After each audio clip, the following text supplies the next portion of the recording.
کو آپ کے لیے سونے کا پہاڑ بنا سکتے ہیں، لیکن آپ نے کہا نہیں، الفقر فخر، فخر آپ کا اختیاری آپ نے اختیار کیا تھا، اور اسی کی تعلیم دی کہ اتنا ہو بس ہماری زندگی گزر جائے، رات ہمارا نظام زندگی چلتا رہے، زیادہ جمع کریں گے زیادہ حساب کتاب دینا پڑے گا، ہمارا وہی جو ہم نے کھا لیا۔ اللہ کے نبی صلی اللہ علیہ وسلم یہ بھی فرماتے ہیں، بندہ کہتا ہے میرا مال، اس کا مال وہی ہے جو اس نے کھا لیا یا پہن لیا یا آگے بیچ دیا، باقی تو ورثہ کا ہے۔ تو ہم زیادہ تک اس کے لیے پھر اللہ کے نبی صلی اللہ علیہ وسلم نے یہ بھی فرمایا کہ انسان بنیادی طور پر لالچی ہے۔ انسان کہتا ہے میرے پاس ایک وادی سونے کی ہو، ایک ہو جاتی کہتا دو ہو، تو اس کا منہ قبر کی مٹی ہی بھرے گی۔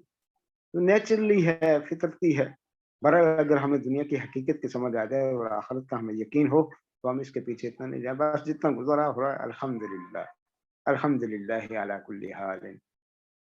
اللہ کے نبی صلی اللہ علیہ وسلم یوں بھی فرماتے ہیں کہ دین کے اعتبار سے اپنے سے اوپر والوں کو دیکھو تاکہ تمہیں شوق پیدا ہو رب کے قریب جانے کا، علم حاصل کرنے کا، اور دنیاوی اعتبار سے اپنے سے نیچے والوں کو دیکھو تاکہ تمہیں جذبہ شکر پیدا ہو کہ الحمدللہ میرے پاس یہ ہے، اور کبھی کبھی گھروں میں محفل شکر قائم کیا کریں، تو قیامت کے دن اللہ معذرت قبول نہیں کرے گا اور نہ ہی توبہ کا موقع ملے گا۔ اسی دنیا میں جو کرنا ہے کر لیں، بس معذرت نہیں ہے کر لیں۔ ابو بکر صدیق رضی اللہ عنہ کہتے ہیں مغرب کے وقت اندھیرے کمرے میں بیٹھ کر تو بندہ نماز نفل ساتھ پڑھ لے تو یقیناً اللہ اس کے گناہ معاف کر دے گا۔ تو اللہ سے صلاۃ توبہ پڑھتے رہنا چاہیے، رات کو 2 رکعت نفل صلاۃ توبہ پڑھ کر سوئیں، یا اللہ اس دن کو جو غلطیاں ہو گئی ہیں جاننے میں یا انجانے میں ان کو معاف کر دے، کل سے ایک نئی زندگی کا آغاز کریں۔ بلکہ میں تو یوں کہا کرتا ہوں ہر روز ہمیں ایک دفعہ کلمہ پڑھ لینا چاہیے، کیا پتہ میری کسی بات کی وجہ سے کوئی میں نے کام ایسا کر دیا ہو یا کوئی کلمہ ایسا ادا ہو گیا ہو جو کہ اللہ کو ناراض کرنے والا ہو، کہیں میں اللہ کے نبی صلی اللہ علیہ وسلم نے فرمایا تھا نا کہ یصبح مسلم و یمسی کافرا، کہ ایک وقت ایسا آئے گا کہ لوگ صبح مسلمان ہوں گے شام کو کافر ہو جائیں گے، شام کو مسلمان ہوں گے صبح کافر ہوں گے۔ ہمارے حالات کئی دفعہ ہم نادانی میں ایسے کلمات ادا کر دیتے ہیں یا کئی دفعہ ہم ایسی زبان سے ایسے کلمات ادا ہو جاتے ہیں وہ اللہ کو ناراض کرنے والے ہو سکتے ہیں، ہماری پکڑ ان پر ہو سکتی ہے۔